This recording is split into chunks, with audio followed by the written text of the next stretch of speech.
One of the most popular arguments for Islam is what we might call the argument from scientific accuracy.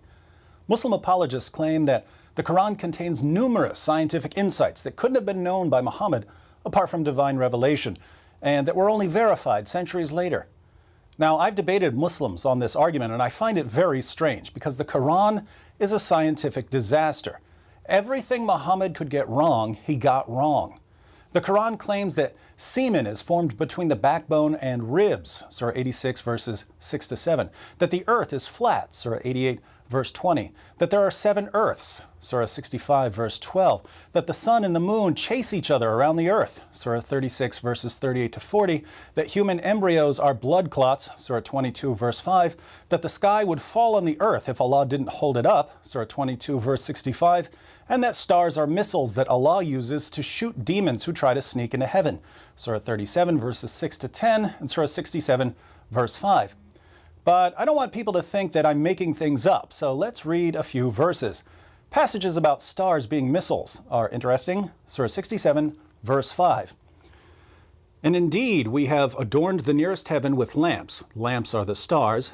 And we have made such lamps as missiles to drive away the shayateen, devils, and have prepared for them the torment of the blazing fire. Stars are missiles that drive away demons. How does this work? Surah 37, verses 6 to 10. Verily, we have adorned the nearest heaven with the stars for beauty, and to guard against every rebellious devil. They cannot listen to the higher group, angels, for they are pelted from every side, outcast, and theirs is a constant or painful torment, except such as snatch away something by stealing, and they are pursued by a flaming fire of piercing brightness.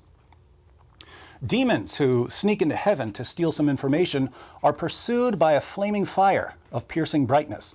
Muhammad explained in the hadith that this refers to shooting stars.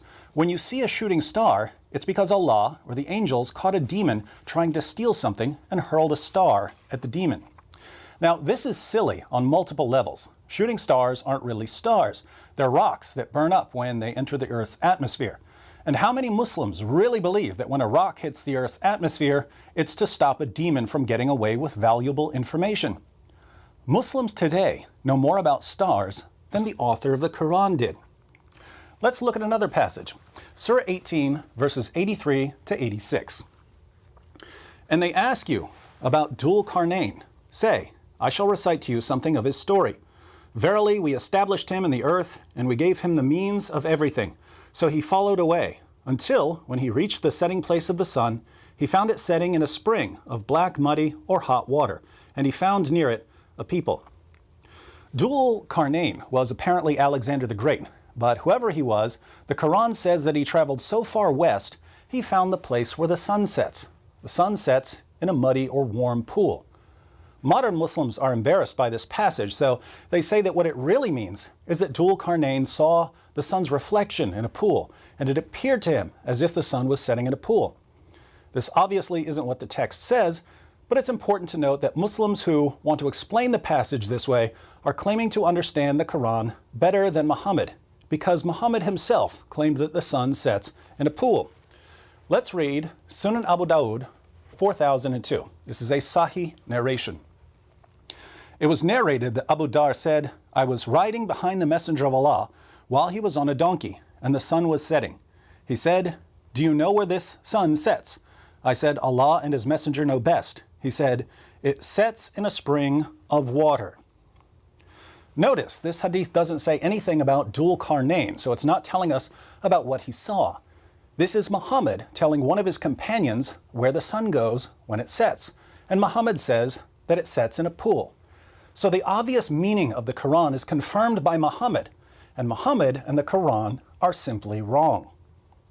When we put the Quran's scientific claims together with the scientific claims in the Hadith, we get a really silly picture of the universe. Muhammad believed that there are 7 earths, all of them flat, stacked on top of each other like pancakes, except with a long distance between them. Out on the edge of the top earth, which is our earth, is a pool where the sun sets. There are also 7 heavens above the earths, and they're like domes that will fall on us if Allah doesn't hold them up. In the lowest heaven are the stars, which Allah uses to hurl at demons. And all of this is sandwiched between a giant fish at the bottom and 8 giant goats on top. What did Muhammad get right? Muhammad's view of human reproduction is just as bad. According to Muhammad, semen forms between the backbone and ribs. That's wrong. Then it joins with the female semen. Wrong. And whichever parent's semen is discharged first determines which parent the child will resemble. Wrong. The child spends 40 days as a drop of sperm. Wrong. Then the child spends another 40 days as a clot of blood. Wrong. Then the child becomes a lump. Wrong. Then the child becomes bones. Wrong. Then the bones are wrapped with flesh. Wrong. After the final shape is determined, Allah finally decides whether the child will be male or female. Wrong. So here again, what did Muhammad get right? If this is the greatest evidence for the prophethood of Muhammad, we can only wonder why anyone believes in Islam.